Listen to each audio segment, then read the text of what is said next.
20,000 years ago, the western Lake Erie Basin was covered by glaciers. These glaciers melted away, forming the Great Lakes. But as they receded, they created what would come to be known as the Great Black Swamp.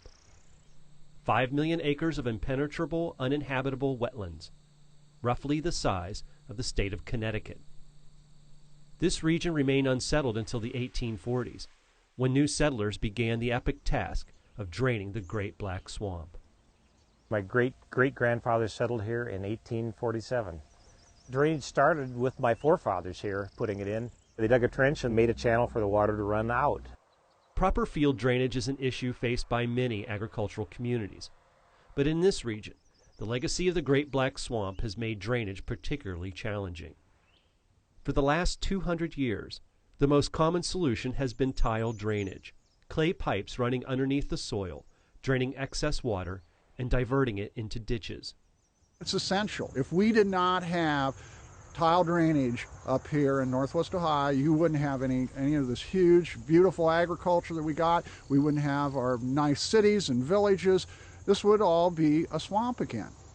But critics of tile drainage say they do the job too well, quickly running water off farmland, dumping sediment and nutrients, such as phosphorus and nitrogen, straight into Lake Erie. This agricultural runoff can have adverse effects on our water system, including toxic algal blooms. But tile drainage is necessary in this region, and today there are new improved conservation practices that can help reduce the amount of harmful runoff. The clay tiles of the last 100 years are being replaced with lightweight plastic tiles. Now we're using plastic tiles. It's perforated so the water can get into it. These perforations reduce the amount of sediment entering the plastic tiles, and ultimately less sediment entering the ditch. We're part of a watershed, and water falls on that, it's going to go somewhere. And we're trying to control the speed, control what it takes with it, and these conservation projects can do that.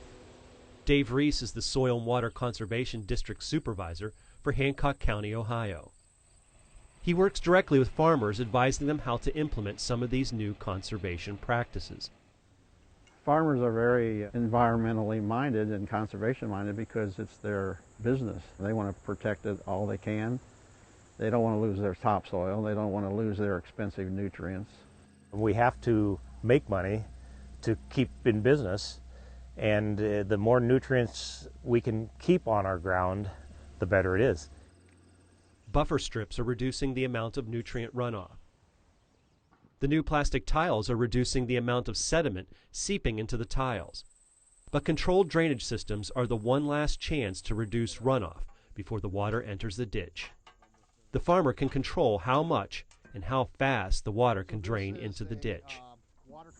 Controlled drainage is shown to be a very beneficial conservation practice. The studies have shown over the years that they have reduced nitrate flow out of the field by 50 to 70%. For most farms, the drainage systems drain into a municipal ditch, eventually joining up with streams. But for Mike Whirling, this is a point of greater concern, as his ditch feeds directly into a river. It's the last stop before it goes into the river, and once it hits the St. Mary's River, it's going to go to Lake Erie. So it's the last chance, really, to get any water quality improvement done. To address this issue, Mike Whirling has installed the new generation of ditches, a two-stage ditch designed to mimic Mother Nature. It meanders back and forth. It snakes back and forth, so the water is slowed down by that. And on periods of heavy flow, when the water comes into the ditch, it has to filter through all the vegetation. So we remove the sediment, we remove a lot of the pesticides on its way down to the river. Two-stage ditches, they're a good conservation practice, but the drawbacks are they take a lot of area, they cost a lot of money to move all that soil, and they're not going to fit everywhere. We want to provide all these different options to farmers because every farm's different. Nobody really has a silver bullet solution. This is going to be solved by the people that are working on the land. That's where we want to go with this in American agriculture. We want to solve it ourselves. Everything is another little way to keep the soil on our lands and keep the nutrients on our lands. Anything we can do is worth it. We can always do better, and that's one of the small things that can improve.